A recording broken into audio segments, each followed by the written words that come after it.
So you may notice that I cut out the previous Bushiri video. I did mention if it blows up too fast, I was going to cut it out. It was only up there just so that you guys can have a reference for the things I was saying in the main channel episode. And so the video was never meant to replace the original. You don't do that. That's copyright infringement. So I cut it immediately when I found the original. You will see now it's now 1 minute, and it only contains a 1 minute video of me on thingy. I had edited that video in at the end so that when I cut, I can have that entire thing. So that video has been removed, and I did state that on the next episode, I'll explain why. If you go now and you Google, okay? If you just go on Google and you type eNCA exclusive Bushiri, it will come out there. Just click on that. This is the full interview with added bonus material and all that kind of stuff. It's about 50 minutes worth of the broadcast. So you'll get it over there on Thingy. So just type it on Thingy. Okay. Now, I do have updates concerning that interview of Bushiri, and I do have other stories. On this channel, for those that are new, we talk about stories surrounding the Christian faith that are happening. We don't necessarily teach the doctrines behind it, but we will highlight it only on this one. Number 2 story. So I want to give you the updates concerning Bushiri's claims and some of the things that some people have come out to actually say concerning what he said. And I want to talk about a story of a ZCC man who went missing and what we need to do concerning that story. I highlighted it on Facebook in September, and I think it's been about 2-3 months now. I need to go back to it because they don't look to be any updates. I might have to do a full-on episode on the main channel for that one. Then also, we have a story from the Limpopo musician Shebeshxt. I think is in court right now over a shooting, and again, Israel is back in the news, and this time is for reasons you won't even expect. So first of all, the people that came out to actually comment around what Bushiri said, let's go to what they had to say concerning it, who were mentioned, by the way. I must just say outrightly that I don't have any relationship whatsoever with the prophet. Safe to say that he did visit me on the day that he has mentioned when I was a state security minister. And what was the visit about? Why would he have visited you when you were minister? No, I think sequel to a call I got from the General Sitole, the Commissioner of Police, as he then was, I then met with the Bushiri, and he leveled serious allegations against the top cops, and he also laid a complaint. What I then did was that I called the DG of the Department of State Security, Mr. Arthur Fraser, and subsequent to that, I think I spoke to the President of the Republic, Jacob Zuma, as he then was, and then we tried to map a way forward in terms of arresting this problem which was arrested. So you can hear there, that is the former Minister of State Security who went and who was actually mentioned by Bushiri that he had come to him. So he confirms that that meeting happened and so forth. But there was other people that Bushiri mentioned that were not so much thrilled by his comments, and this is particularly to some of the things Mr. Lebeya mentioned, came up to respond to what was said about him in there. I have never met this Prophet Bushiri, nor have I ever talked to him. I never invited anybody to come and discuss with me to make the case go away. The cases will never go away. He has been changing his story. I have listened to him. The story that he is putting forward today, alleging that I have summoned him in my farm and in my house. He has previously said that it was General Sivia. He has now changed to say that he's Lebeya. I hear that he says that these things started happening from 2016, 2017, 2018, and up until 2019. I was outside the police at the time when he says these things started. That's interesting. You guys gotta go watch that interview. And so I thought it was interesting. He's saying that by that time he was not in service. So Bushiri's story, it's a little bit.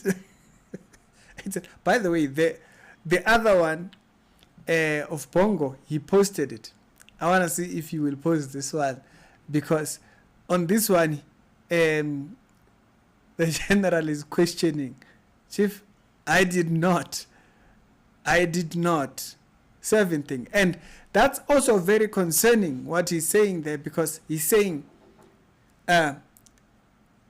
Bushiri twisted him with General Sibia. So how has the story changed? I did hear that detail in the interview, and I thought it was like, okay, it was a bit odd that he mixed up those two different people. But then now, when he latches on to this different story now, it's concerning. I don't know. Y'all guys tell me what you think. I thought that was quite something. That video is on the website of eNCA, and so you can go and check it out over there. Now, that moves me on to the story of the ZCC man who I did state that he had been lost.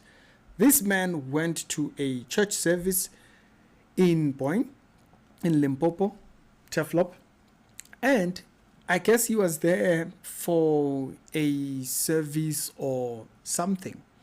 But they mentioned that he had never come back home after going to attending this church service. And they mentioned that he had been lost. Now, I posted this story on Facebook, got a little bit of traction on Facebook. But then another interesting thing, sorry if you can hear people thinking the child is not there, the mother is back. So she's screaming for her. So she then kind of put forward the story. The mother put forward the story and stated that there was a concern because they couldn't find him. But when this story was posted, then when I made this video, there was another angle to the story that I had not heard, which I later got. And I think that one does definitely deserve a full story, because the details are very murky. They are all over the place. The ZCC Church really does have to give answers for some of these things, because the things that they were stating, that this family was stating, are very concerning. So I will definitely have to come back to the story. I only posted about it on the Facebook page on the 15th of September. And I left it at that. I never spoke about it on the main channel, but now, having seen that other video, definitely have to go back to it. Moving on to the second story. There's a musician in South Africa, for those that do not know or that are not in South Africa. There's a musician in South Africa who is called Shebe. Okay? It's easier just saying Shebe because his name is kind of like a cuss word. Okay? He's had an issue because of his criminal background or where he was before. And looks like right now he ended up having an interaction that might actually land him in trouble because he ended up shooting somebody. So now the issues are rising. The fans went to attend the court case, or went to appear at the court case hearing when he was doing his bail whole entire jazz. And they were stuck outside because they couldn't allow, the court could not allow everybody. You could see actually even in the picture, the seats were filled, okay? The court has limited seats. They can't just put everybody in there.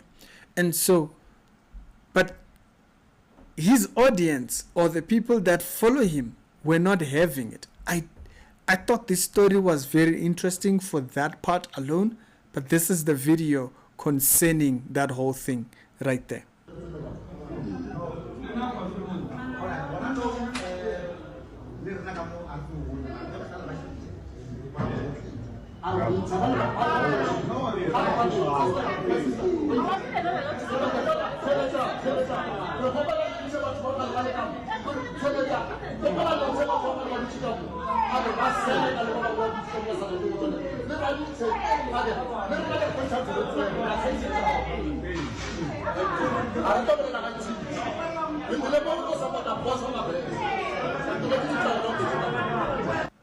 So, yeah, I don't know. This might go to the main channel, I'm not sure. So they must do what? So that you guys can get in. Like, explain it to me. Because yes, you want to support him, right? But what must happen so that you can be inside the court? It just doesn't make any sense. It's like, yeah, tell me your thoughts down in the comment section. It goes to the same level of Abu Papa Bush and the supporters over there. It's because it becomes unreasonable at a certain level. Yeah, the court is full, right? Now, maybe there were people sitting in the court, which is most likely. What happens is that they will do these rotations where the judge is there, and then one case after the other, especially with bail hearings and whatnot. So you've been in situations like that. And the reason why some people, anyways, why am I even overly explaining? I think this might be a main channel episode. I'm not sure. Y'all tell me your thoughts. I'll see it over there. But this might likely be a main channel episode because there is anger that doesn't fit like the situation.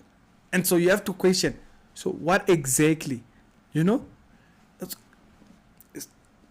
We'll talk about that possibly on the main channel. I'll see. Maybe it'll be the next episode or the same day episode on the main channel. I'll see. Now, you heard me saying that Israel is back in the news, and you'll be wondering why. Because there's a character in South Africa by the name of Brown Mogotsi. Brown Mogotsi has been mentioned to being involved in some dilly-dabbling with government and corrupt people and what. It's been a lot. There's a whole hearing that's been happening right now, and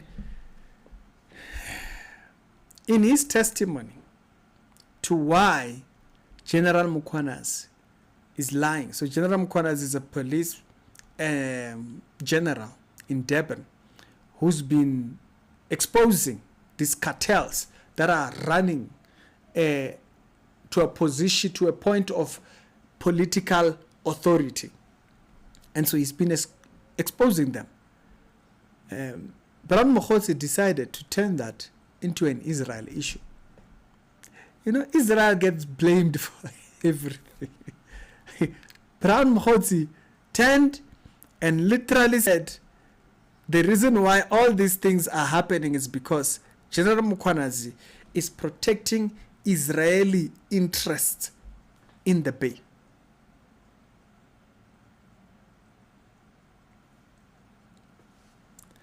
There's nothing they will not blame Israel for. There is nothing that they will not blame Israel for. So I wanted to bring those stories up today. I didn't want to move them to tomorrow because I thought this particular one, especially the Brown Mogotsi one, I think it happened 2 days back. And the Bushiri one was yesterday. And I also had to give an update. And I'm not just going to come here to tell you, hey, you can go and watch the video here. I thought, let me bring the stories that I've already gathered, which are these ones. And on the next episode, we'll then do different other stories. So, y'all tell me what you thought on those ones. But the Shebe one, his name is Shebeshkt. If you hear me hesitating pronouncing it, is that he has a cuss word in his name. Okay, so I'm likely to do that episode on the main channel because there's something that's concerning that appears in that story that I think we should talk about.